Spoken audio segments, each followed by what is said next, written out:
Shalom. Let me begin by just briefly explaining what a prophet is in the ancient Israelite tradition. Basically, a prophet is the mouthpiece of God.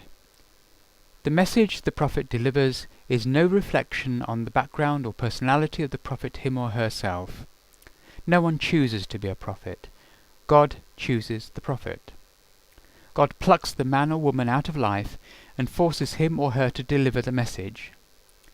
The message so fills the human soul that the message will not stay quiet, even if the prophet tries to keep it quiet.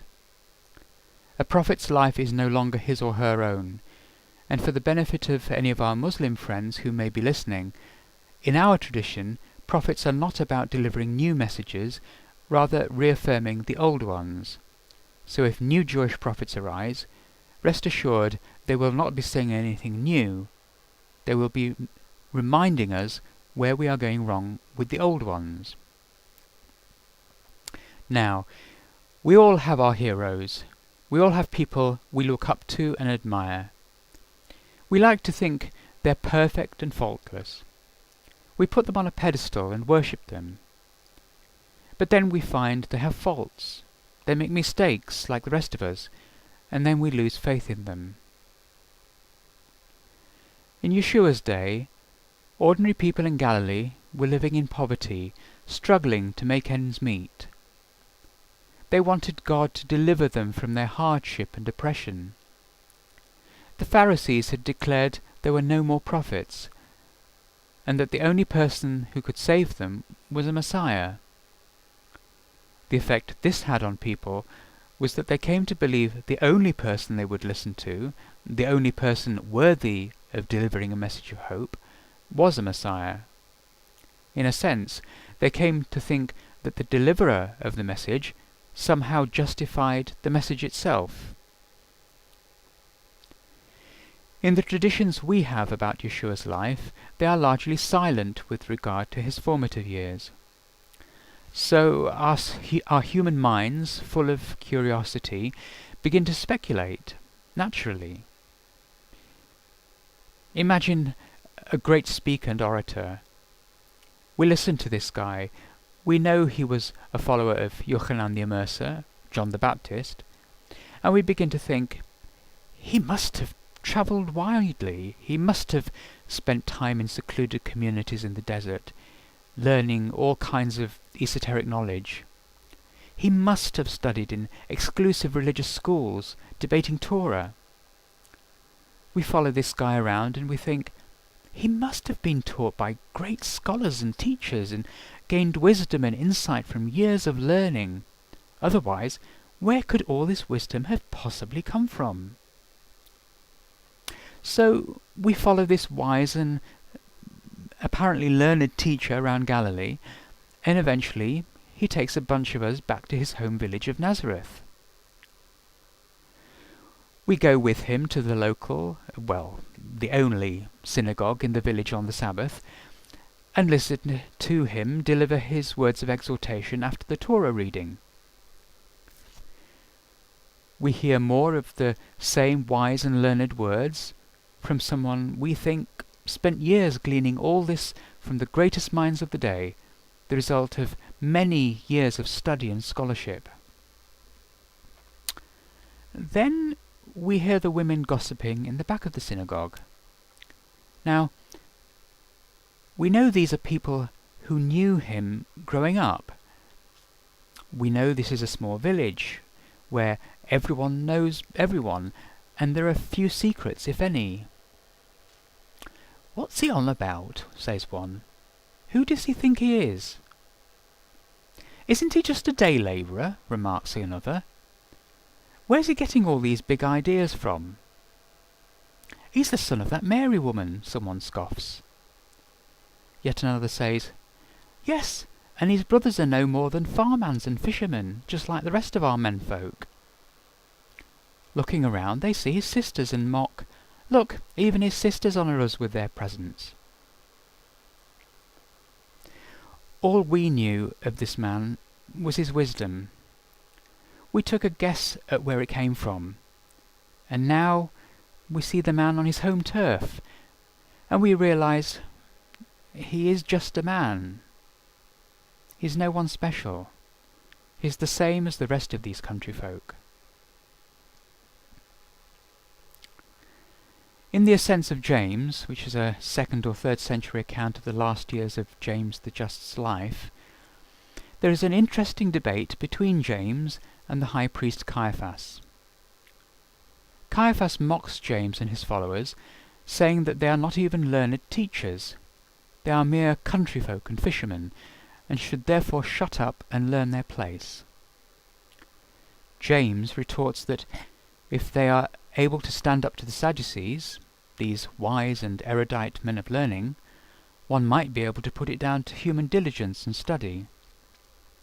But if they, as mere country folk and fishermen, were still able to speak words of wisdom and defeat men greater than they, the high priest should realize that their words are not the work of human endeavor, but a direct message from God.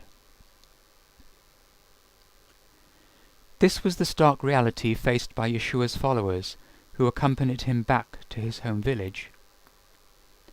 Yeshua's neighbors presented his followers with a picture of a man who was, after all, an ordinary man. He wasn't a Messiah. He wasn't a man of great learning. He wasn't descended from kings and priests. He was just a Galilean peasant. All writers are aware that you write what you know. The same goes for great orators. You speak about what you know and what you've experienced in your life. Several times the prophet Yeshua mentioned his acquaintance with Yochanan the Immerser, John the Baptist. But in all his parables and stories, he didn't recount any great travels to visit other teachers around the Holy Land, let alone the world. He didn't mention studying in any secluded desert communities, or having learned at the feet of any great scholars. Instead, he spoke about everyday life in Galilee. His parables are about day labourers who wait in marketplaces for someone to hire them for a denarius a day. He speaks of finding money in a field while ploughing. He speaks of finding large fish while fishing. He speaks of sowers sowing their seed, gathering grain into barns, farmers and fishermen, house servants and money stewards, worrying about what to eat and drink, where one's clothes and basic needs are going to come from. A good speaker doesn't just speak about the lives of his audience, but about his own life too. The prophet Yeshua made that connection with his audience because he has lived their life. The followers of Yeshua who accompanied him to Nazareth now realize his words are not the work of human cleverness and study, but are actually from somewhere else. They are a heavenly gift, a direct message from God. They now realize that God has taken hold of the life of this Galilean day labourer, this country peasant, and given him a message to deliver. The Pharisees had always told them there were no more prophets, but here was a prophet, living and breathing right in front of them. As it says in the Sefer Yeshua, it was God's will that these things should happen, so that those of his followers who were not Nazarenes would see that Yeshua was but a man like them, and that the words he spoke were not his own, but of heavenly origin, that his words were not the work of human cleverness or study, but rather of divine gift and provenance. Good news spreads fast. Yeshua tries to have a quiet Sabbath meal with his followers in one of the small houses in Nazareth. No such luck. Crowds gather round the house, people who want to hear more of what Yeshua, as a prophet, has learned from God. They want to hear more of God's message. They are desperate to ask Yeshua what God has to say. His family, on the other hand, have other ideas. His mother has heard of this commotion and is embarrassed by it. She even gathers together his brothers to help her extract Yeshua from the crowds and take him home. How can he embarrass his family like this? Doesn't he know that people in a small village gossip? What will the neighbours think? He must be out of his mind. His mother and brothers arrive at the house, but they can't even get near him because there are too many people, most of whom they don't even recognise. Where have all these strangers come from? What do they want? They pass word through the crowd that they want to speak to him, urgently. Eventually, the terse message gets through that his mother and brothers want to have a quiet word with him. He knows what they're thinking. He doesn't want to dishonour their call, so he uses the opportunity to further his message. Who is my mother? And who are my brothers? And he stretched out a hand to his followers and said, Here are my mother and brothers. Because whoever does the will of our Heavenly Father, they are my mother and my brother and my sister. In those ancient times, Gentile cultures had myths and legends whose heroes were nothing less than gods or descended from gods. It was easier to think that the deliverer of a message was someone special, of royal lineage, or of a noble family, or of a man of great learning. But Hebrew culture was not like Gentile culture. Our ancient stories told us our patriarchs and matriarchs had faults. Like Abraham and Sarah, they made mistakes and were not superheroes. But they were faithful and obedient to God. They served God with faith and justice, and were rewarded for it. Hebrew culture produced ordinary men and women whom God enabled to do extraordinary things. If Yeshua was an ordinary man who had previously lived an ordinary life, why did God choose him? The simple answer would have been the same reason God chose the prophet Amos, who was a simple shepherd and an orchard worker. Simply so that people would realize the message he gave them was from God and not from the prophet.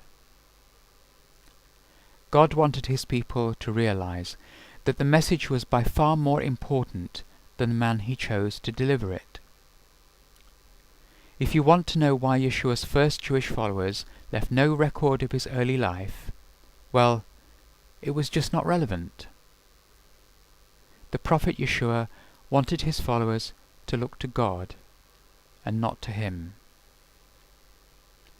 May Yahweh bless you all and keep you. Thank you for listening.